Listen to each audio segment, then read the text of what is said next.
Do you love interior design but can't make the business side work? You've come to the right place.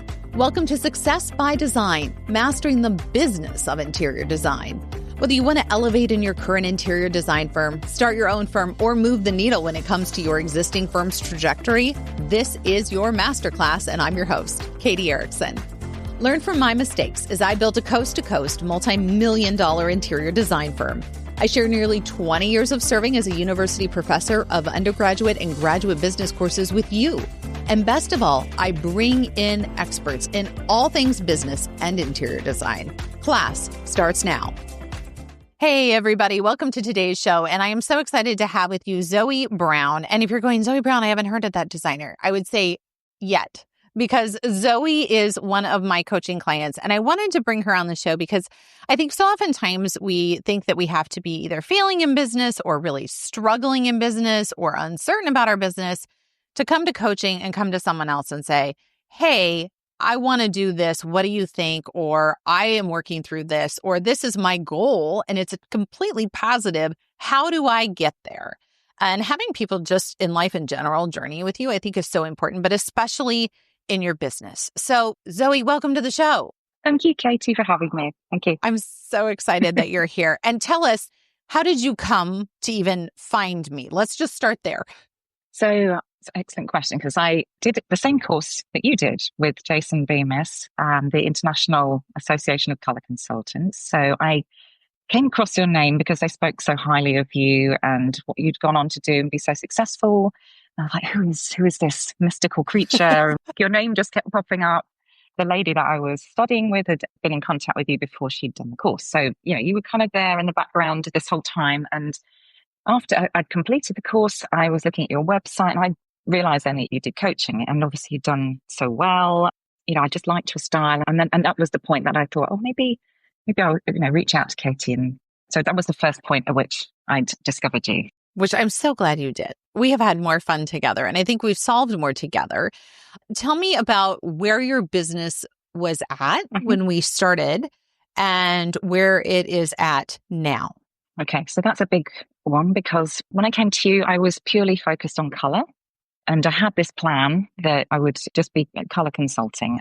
It's funny because actually a very long time ago, way back in the midst of time when I graduated, I thought about going into interior design. It was something that I'd enjoyed, that I kind of just pored over magazines, and I actually did a stint at the Homes and Gardens magazine in London. I was just an intern. So, I was interested in that space for whatever reason. Life happened and I went off doing other things.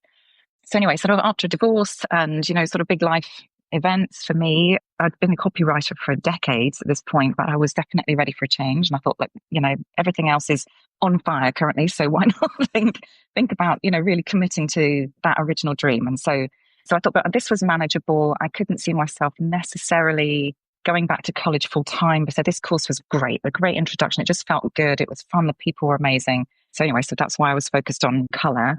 And really in a very short space of time, Katie, as you know, that I had financial goals. Which you should, and every designer, especially woman, should. Yeah, I thought, I've got to pay the bills here. It can't be a lifestyle business for me. And pretty quickly, you were great because you up front said, no, you're just not going to make the money doing that. Not the money that you want to make. So, that in itself was worth its weight in gold, really, because then I had to go on that little journey to get comfortable with this new idea of being full service in interior design, what that meant for me. I had to find a way to emotionally connect with that and get over the mild terror that suddenly been planted on. This is much bigger than I thought it would be originally. So already it's grown in shape. So although nothing tangible, nothing physical has happened yet, it's sort of really internal. That emotional state has definitely been a big change. And I now got used to the idea. It just feels like the right thing to do. Lots to learn, but great. I'm excited. But you're doing it. And I think that's such an interesting point, is it has become internal and the feelings that go along with that. I think there's so many designers listening who totally have the eye and the ability. It's getting over themselves in a way and getting out of your own way to be able to say, I have this passion. I know I have the ability. Now, how do we do the how? Right? And that's, Yeah, I think, where a coach could be so instrumental, because it is the list of things. It is the walking along on that journey to get you up, running, functioning, or maybe reinventing your business in a different way. absolutely. Kind of like you did, even before you were fully out of the gate. It was that aha moment of, we need to switch this up a bit. Let's talk about other aha moments we've had together, because I know there's been a few of them. What else stands out to you as an aha moment that you're like, I'm glad we're doing this because I didn't see that? Yes. Okay. So I think this has been the value, I think, of working with you as an interior design coach specifically, rather than a general business coach. You know, Mm, you being in this space, making your own mistakes, I'm sure, and seeing other people make the same mistakes. You know, for you've sure. been able to help me sidestep some of those big ones, you know, like insurance, for example, talking about that sort of thing Mm, up front. You know, I don't think I would have got there as quickly, and I would have been exposed, you know, without realizing it. And probably, you know, everybody's on a budget when they're starting a business, and you're trying not to spend too much money, you know, but there are some things that you've got to cover yourself with. And I think that was a really important moment for me to take it seriously, I think that's a great way to put it. you know, to really think, okay, no, this is a proper business, and to see myself in that light too. You know, I think that was part of the transition from color consultant, and I had a little bit of a daydream there, but actually, no, this is serious. You can be liable here, right? So let's make sure you're covered, you're safe, and then you can operate, you know, knowing that that protection is in place. You can concentrate on all the other bits and feel confident. So that was a big deal. And part of that is being introduced to your network of people and starting to get familiar with, you know, the support that's out there. Because I think as a new business owner, you just feel so very alone. And that's part of the great thing with working with a coach. But it's beyond that. It's all the other people that you're going to need. And I didn't realize that I didn't have to know everything. Not But at there all. are people out there who've been doing this, you know, for years, and it's great. They've got you covered. So that was, I think, the defining moment of me thinking I might be able to do this. So that was great from a confidence perspective. And you are doing it. And I think what's so interesting too is that interchange that happens with every piece that you build into your business. It also builds a piece of you, and that I am a business owner. I do have an insurance policy. I have a contract. I am now building processes both for marketing and for my clients. And like we were talking about last week, something as simple as a welcome packet. What does that look like? What tone does that set? How do we create those boundaries? All of that starts reinventing you in a way, as I am actually the CEO of this thing, and I can choose how to run it, and I can set my goals, I can set my boundaries, and it starts to imprint upon you, which I think is such a cool thing. Yeah, I think in taking it in bite-sized chunks, which Mm, has been great, I would be prone to possibly getting caught in a loop of absolutely. not really fully understanding how to fix a problem and then dwelling on it and getting completely distracted. You know, whereas I think, quite aside from the accountability side of things, working with a coach, I think there's that, listen, just calm down. We don't need to panic here. Here's just step one. Let's get that done in the bag. You know, I think it just makes you feel like, for me at least, it makes me feel like I can just take things at bite-sized pieces. I don't have to get overwhelmed by everything. You don't at all. And that's my favorite part of our monthly coaching packages, is the ability to really walk the journey with someone. Because sometimes those hiccups just happen. Sometimes they're personal, whether you get sick or life happens. And sometimes they're just emotional, of like, I just am not feeling this. Well, let's talk about why we Yeah, aren't feeling that. Or I don't want to go the direction over here. I want to go over here instead. Great. Let's get you reconfigured over there. Like, having yeah, someone just to go on that journey with. Any journey with a friend is better. absolutely. I just feel like the older I get, the more I appreciate finding people to come around, which, to your point about like sharing the Rolodex, like that's my favorite thing, is to be like, you should connect with this person, and I'll make the introduction to this person, because it is such a great community. And I think there's so many people who really want to see our industry succeed Yeah, and see the people in it succeed. And that's a really beautiful thing. yeah. Surprises. Is there anything you were surprised about that I didn't see that coming when I signed up for this?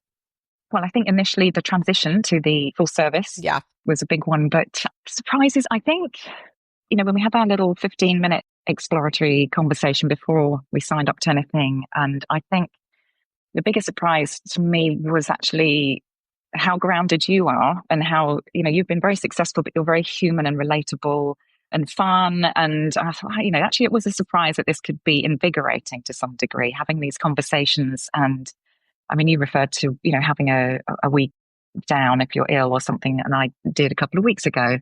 So the big surprise for me, funnily enough, has been that emotional component, having the conversation of, it could be about anything, right? I think it's just that genuine friendship growing and that relationship building, which I think also relates to the point that you were just making about, it surprised me how supportive and collaborative the industry is. It's sort of opening up slowly because I'm new to it, but actually everybody I've spoken to, everybody you've put me in touch with, or people that I've just gone out and contacted on my own, then everybody seems to be interested and, well, what's your angle, or they're wanting to support each other. So that has been a big learning curve for me, because I think my perception from the outside was not that necessarily of that industry. I can very much relate to that. I mean, even 20 years ago, I was so intimidated and so scared of, they all seem to have it all together and they create these really illustrious, beautiful, big spaces. And who am I? And getting over that and just saying, no, get after it, go figure it out, find people who know more than you do, pony up to them. There is no shame in that at all. I always jokingly say, especially when it comes to our firm, I love hiring people so much smarter and so much more capable than me and letting them run and turning them loose to do it. That's like the best thing in the world. If there's a designer out there listening today and they're thinking, I hear you, Zoe, but I'm absolutely petrified. There's a bunch of different interior design coaches. What am I supposed to do? Where do I go? What would you say to them? So much of this, in my view, having it now gone on this journey with you, it would appear to me that it's really a chemistry thing, first and foremost. You've got to be able to have a relationship with that person. I agree. Be able to share. It's quite an intimate thing, I think, going through all the terrors that inevitably happen when you're starting a business and you're spending a bit of money and you're really investing in yourself and putting some faith in yourself. And that's not always comfortable. So I think when you're working with or looking to work with a coach, I would probably do your homework, find somebody who's a good fit for you. For me, it was the fact that you'd done so much. It just sort of resonated with me that you'd been through the course that I had. So you had that understanding of where I was coming from, but you had this really good combination of practical advice and support, but it was just compassionate too. It wasn't just pure numbers. I mean, that's great. Numbers, processes, we've all got to do that. And we're trying to get somewhere and achieve something. So that chemistry was really important to me. And, it is a leap of faith, isn't it? It's not the cheapest thing. You're spending money, but I do think there's this value in working with really good people. So I don't think, if you're going to spend some money and work with a coach, I think work with a really good one. I wouldn't want to spend less and not get all this out of it. I mean, there's been so much, it's probably paid for itself already in so many ways, even from the insurance perspective, and just good connections, or figuring out what to prioritize financially and what to just put on hold for a minute. So I think chemistry, and also you get what you pay for to some degree, I think, with that too. I love that. And I think you're dead on about chemistry. And as coaches, we feel that too. Like, we want to connect with our clients and we want to see you succeed. So there's a huge amount of trust that goes into that. It has to be mutual trust. I love what you said about compassion, because like at the end of the day, we're all human and we all have big feelings, and some bigger than others. And somehow we have to figure out, how do we make this work? Which is why we always talk about, like, how do we build a business that fits where you're at, both financially and logistically? Because I think that's so incredibly important, that you have that business that really works for you rather than you working for it. I mean, that is my mantra. Otherwise, what are we doing out here? Like, we can go find a job somewhere else.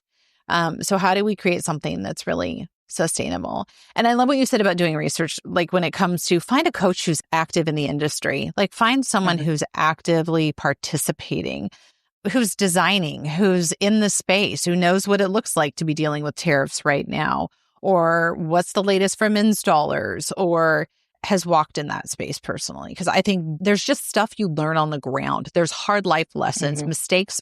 I've made plenty of them that you learn the hard way.